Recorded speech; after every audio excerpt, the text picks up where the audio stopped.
Hello everyone and welcome to IGN's Rewind Theater for the Marvel vs. Capcom Infinite debut gameplay trailer. I am Vincent Giannino. I'm going to break this all down for you as best I can. There's a lot happening. Let's dig right in. Okay, so first things first, we're seeing some old familiar stuff here from the gang. Very exciting to see Megaman X in the game. It's his first new game that Megaman has been in quite a long while. So we can see Iron Man busting out a Unibeam. That's a pretty typical Iron Man move from all of the Marvel games. So no surprise that he has that, but it's really cool to see here that X has an air dash.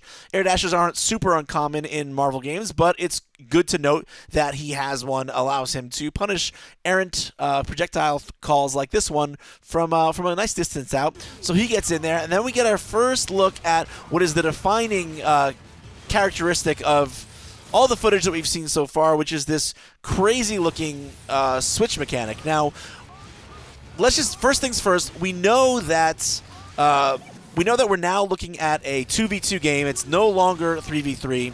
So, and we know that there's not going to be any assists, but according to the producers and all the interviews that we've seen, this switch mechanic is going to allow you to do things even more dynamically than assists would have allowed you to do in the previous games. So one thing I want to note here is that as X goes into the switch right after this buster call, I want you to notice there's this pink explosion of kind of light and energy. And at this point, everything except for the character who's coming in, which is Ryu in this case, freezes. There's no more movement. This is total, all the animation for Iron Man and Mega Man, the currently in-play characters, is stopped. So, and, you know, visually speaking, it looks like X kind of has a silhouetted effect going on here. And then we have Ryu coming in and continuing the combo. And then I want you to watch X closely here. He finishes the whole animation for his move, and then he does something kind of interesting. He actually goes into what looks like a pose. You see this? Right there. And the reason that's significant is because usually when you call assists in a Marvel game, or when you either when you call an assist or when you tag someone in, they usually do some kind of a pose and they're vulnerable for a certain amount of time afterwards. So I'm wondering, I'm very curious to see if it's actually possible that after you make a switch, if you aren't able to tie up the opposing character with, you know, the new character that's coming in, if they can maybe attack these characters while they're posing and recovering. Obviously, picking off assists is a big part of what makes it's a big part of the strategies of Marvel vs. Capcom games is, you know, punishing bad assist calls. There aren't going to be assist calls now, but it's possible that if you switch at a bad moment, that maybe it's your opponent will be able to punish you for that. So you can see here, it's the same exact situation with Ryu. He calls for the switch. Again, everything on screen stops. You see that pink, purplish flourish of light, and then X comes in to continue the combo. Here he comes and hits with a launcher, does a series of attacks, and ends in a hyper combo of some kind, just using his Mega Buster. Not super surprising. Let's just look at all that again in full speed, because that all happens like really fast. So yeah. These switches are very quick. Now, I'm not sure if that was all one sequence. The cuts in this trailer are a little bit strange, but if it is, that was a switch out to the next character and then a switch back to the original character within the same combo. It makes you wonder what exactly the limiting factors are of this system, how many times you can call a switch, how soon after one switch you can call another. Yeah, answers we don't have just yet, but hopefully that we'll be getting soon. So, anyway, moving right along, next up, after this super, we can see X fires some kind of an arcing projectile into the air. I don't know exactly what that is, but in previous Marvel games that Mega Man has been in, he's been able to call out items to the screen that he can then interact with or pick up in various ways. So I'm sure this is an allusion to that of some kind. It almost looks like this ball is arcing, but maybe it's just a 45-degree upward shot, which would be interesting for him. I don't think he's had something like that in previous Marvel games. And, of course, Iron Man just taking advantage of the poorly timed projectile and jumping right in there to get his combo on. So let's take a look for a second. We still don't know how many buttons are in this game. We don't know if it's going to be 3 attack buttons, 4 attack buttons. Marvel vs. Capcom 3 was 3 basic attack buttons and then a special button, which is really mostly just your launchers. So let's take a look at this. We got 1 that looks like his crouching light from Marvel vs. Capcom 3. 2, that move I'm not 100% familiar with. And then this third one definitely looks like his crouching medium attack from Marvel vs. Capcom 3. And it even has the same effect of taking Megaman off his feet, which is what that same move does in MVC 3. And then he hits with a launcher. So like all in total, we get 1, 2, 3 launcher. And those are all from a crouching position, so that kind of implies to me that it'll be also a 4-button setup. And we do know that they want to make this game easy to play on, on a pad as opposed to people feeling like they have to get a stick. I think it's kind of like, I'm not sure why they'd make a statement like that, just because I don't feel like anyone feels like they have to get a stick. I've been a pad player all my life, and pad players are becoming more and more common, but that would indicate to me that they're probably going to go for fewer buttons. But, I mean, Marvel vs. Capcom 3 already relied only on 4 buttons plus 2 assists, so I don't know. Indications to me here that it's going to be light, medium, heavy, and then a 4th attack button of some kind. So here, this is an interesting bit to notice. We see here that now after the launch, in midair, Iron Man does kind of the same attack twice, and it looks like it looks like an aerial medium attack. Very similar to the ones he had in Marvel vs. Capcom 3. And so he hits one. Okay, he hits one, and then he immediately moves rapidly downwards and hits another one before landing. So this indicates to me pretty clearly that this is an air dash cancel. This is a staple of Marvel vs. Capcom combo building, or these kinds of aerial dash cancels where mid combo you just cancel out of the series to reposition yourself and then continue the series somewhere else. In this case, this is also going along with something that Iron Man could do very effectively in Marvel vs. Capcom 3, which is juggle someone up into the air and then find his way back down to the ground while maintaining the combo and then continue the combo from the ground. So you see he lands here and does exactly that.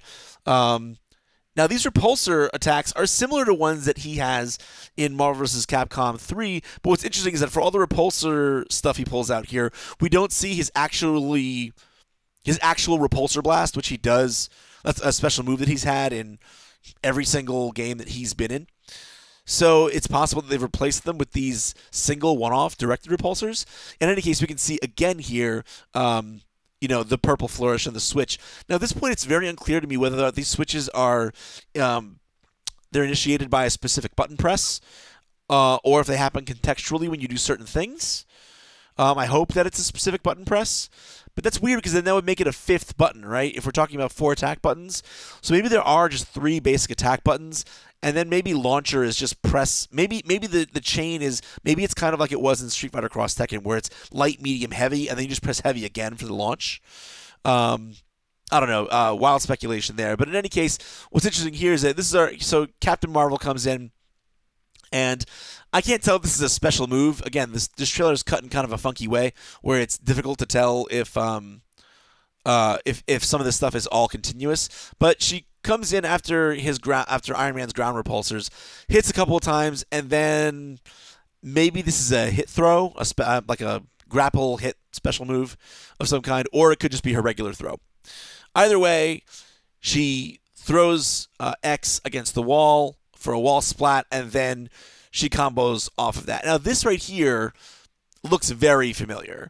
That kind of after doing an aerial combo, then tacking on this downward attack that ground bounces the opponent and brings in your partner. This looks just like a team aerial combo from Marvel vs. Capcom 3. So again, I don't know if this is an example of the developers showing us how you can do things that are very similar to Marvel vs. Capcom 3, even though this has a kind of a more of a free-form system.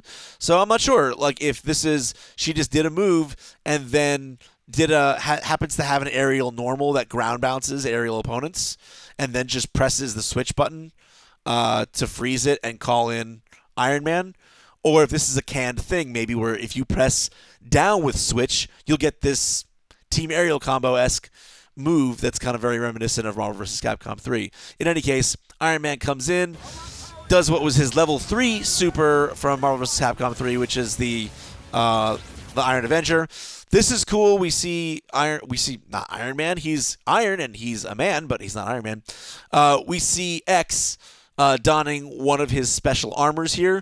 And, you know, power-up supers were definitely a huge thing in Marvel vs. Capcom, and we see him wearing it here, and he's charging up his Buster Shot, although I can't imagine that charging his Buster Shot is something that he couldn't do ordinarily, because that is something that he's been able to do in other fighting games that he's been in.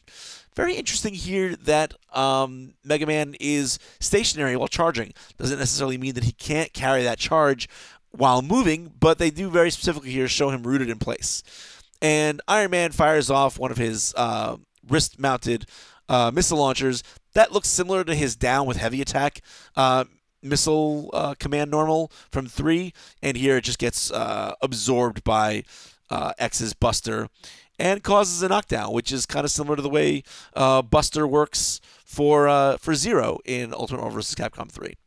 So, interesting to see if that leads to some more possibilities. Here again, here's another combo chain from Ryu.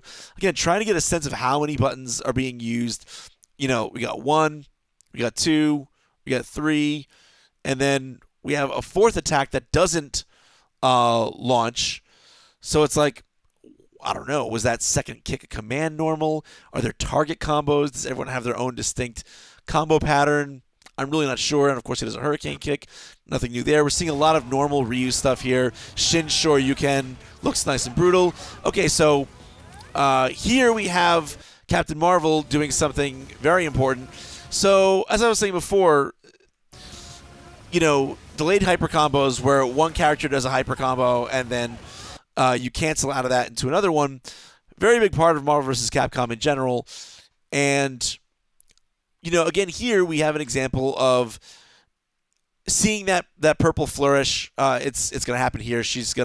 Captain Marvel's going to do her thing, does her super, and then you can see, again, it's a weird cut, so it's hard to tell, but here we see, again, what seems like the end of that energy pulse. It's just, you can see it coming out for like 2 frames there. Of it coming out of her. That indicates that she's called a switch. And again, we can see that she is no longer moving in either his opponent. So this looks consistent with the other switch calls that we've seen. So it seems like she's done this manually. It seems like you can still do a delayed hyper combo of some kind, but you have to do it manually. Like you do one hyper combo, press whatever the switch button is, and then your second character comes in, and then you have to do the hyper combo manually. And you know, Iron Man doing here the upwards proton cannon. We'll see it again in full speed here.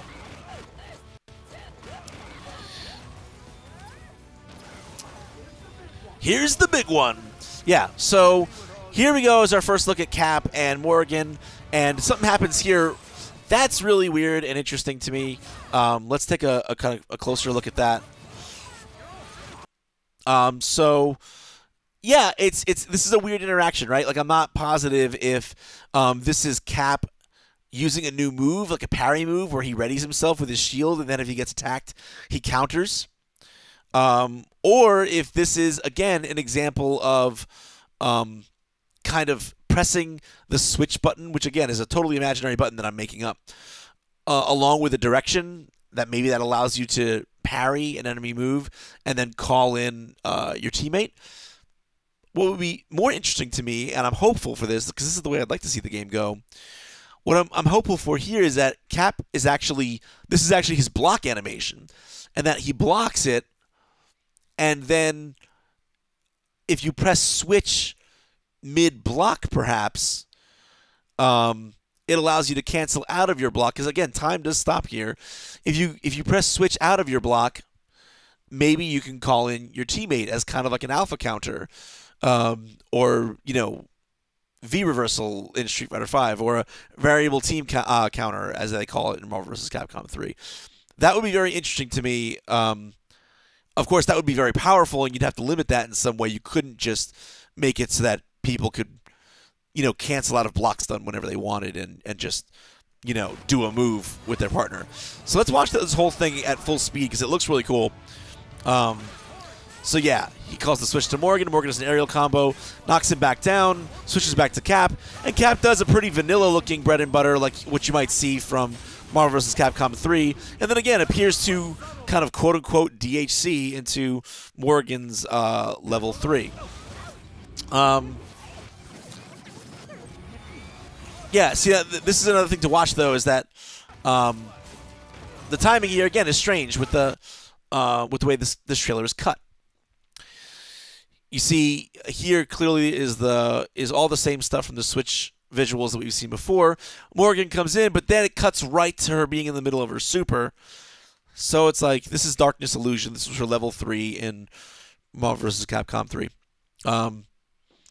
Yeah, I don't know if this is all one thing. Still, it's very hard to tell, which makes it difficult to make any kind of speculation. Still looks cool. This is the moneymaker, though. This is what's really important, is seeing the Infinity Stones in action. So first we see Ryu here with the Power Stone.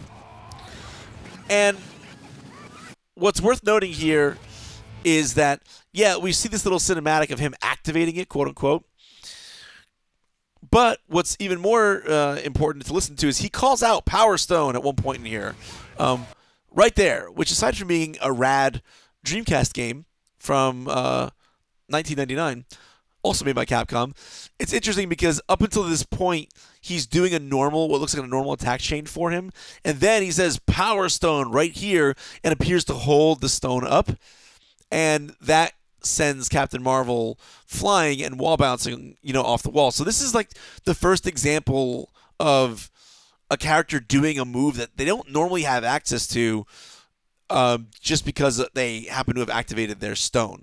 Now, whether there'll be moves that you can use, whether the stones will grant you moves that you can use without this big, like, swirling energy behind you, like, post actually activating the stone, kind of remains to be seen. But it seems like after you activate the stone, at very least, not only does it give you kind of buffed stats, it gives you access to commands you didn't have before.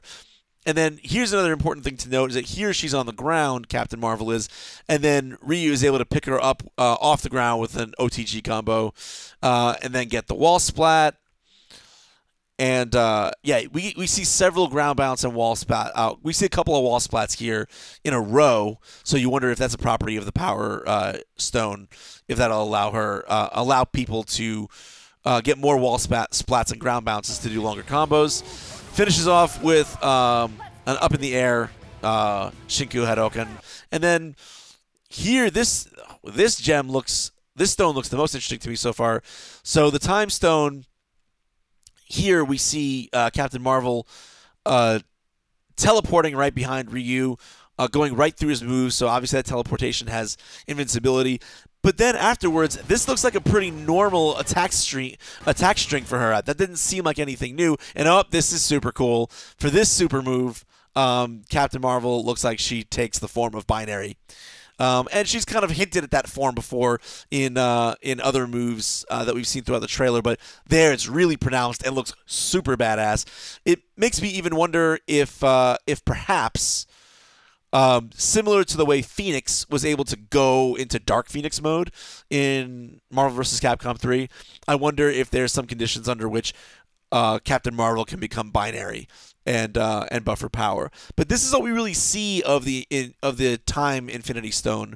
I wonder again what other properties it might confer. But again, it's anyone's guess at this point. So a lot of speculation right now. It's hard to tell how this new system is going to shake out and whether or not it's going to be really a good replacement for the assist system. But either way, it's very exciting to see the kind of possibilities that maybe this system might open up. Peggy 12. I don't know. What do you folks think? How do you think this Switch system is gonna shake out? Is it gonna be cool? Is it gonna make you? Are you gonna miss assists? Are you not gonna miss assists? Let us know in the comments below. And for more in the coming months on Marvel vs. Capcom Infinite, stay right here on IGN.